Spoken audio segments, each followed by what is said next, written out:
Hi மக்களே! இன்னைக்கு நடந்தது என்னன்னா, ஒரு டியூப் லைட் ஒண்ணு வாங்கியிருந்தோம். அது ஒர்க் ஆகல. சரி கடையில கொண்டு போய் மாத்த போலான்னு நானும் அவரும் கிளம்பிட்டோம்.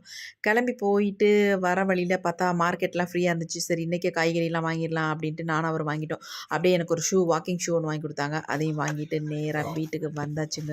வீட்டுக்கு வந்ததுக்கப்புறம் ஷூ எடுத்து போட்டு பார்த்தா, ஷூ வந்து கழண்டு கழண்டு வந்துகிட்டு இருந்துச்சு. அப்புறம் அவரு சொன்னாரு, "சரி அப்புறம் போய் மாத்திக்கலாமா?" அப்படின்னு சொன்னாங்க. சரின்னு வச்சுட்டு, சரி கிச்சன் வேலைய பார்க்கலாம் அப்படின்ட்டு கிச்சனுக்கு வந்துட்டேன். சரி துவையல் அரைச்சுட்டு ஏதாவது சாம்பார் வச்சிடலாம் அப்படின்ட்டு ரெடி பண்ணிக்கிட்டே இருந்தேன். அதான் டக்குன்னு இந்த மரமண்டைக்கு ஒரு ஞாபகம் வந்துச்சு. என்னன்னு பார்த்தா, சிலிண்டர் வந்து காலியாகுற மாரி இருந்துச்சு. எனக்கு பயமா போச்சு. "என்னங்க சிலிண்டர் புக் பண்ணீங்களா?" அப்படின்னு கேட்டேன். "புக் பண்ணிட்டேன்ம்மா. ஆனா என்னன்னு தெரியலையே, லேட்டு வரலையே" அப்படின்னு சொன்னாரு. அய்யய்யோ! அதுக்கு முன்னாடி ஏதாவது சமைச்சுருவோம் அப்படின்ட்டு சாதம் வச்சு துவையல மட்டும் ரெடி பண்ணேன். பக்கத்திலேயே இருந்த பாத்திரத்தெல்லாம் கொஞ்சம் கொஞ்சமா கழுவி எடுத்து வச்சுட்டேங்க. அப்படியே வாங்குன ஃபிஷ் இருந்துச்சு. சரி நான் அதையும் அவன்ல வச்சு நல்லா ஃப்ரை பண்ணி எடுத்தாச்சு. ஆம் சாதத்துக்கு விசில் வர வரைக்குமாவது இந்த சிலிண்டர் இருக்கணும்னு நெனச்சுக்கிட்டே இருந்தேன். அதே மாரி கரெக்ட்டா சாதமும் விசில் வந்து முடிஞ்சிருச்சு. சிலிண்டரும் காலியாயிடுச்சுங்க.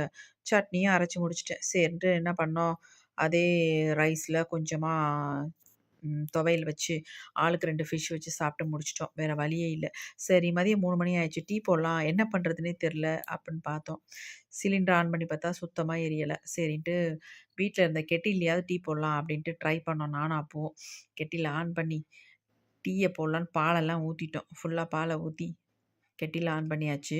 கொஞ்ச நேரத்தில அது என்ன ஆனுச்சு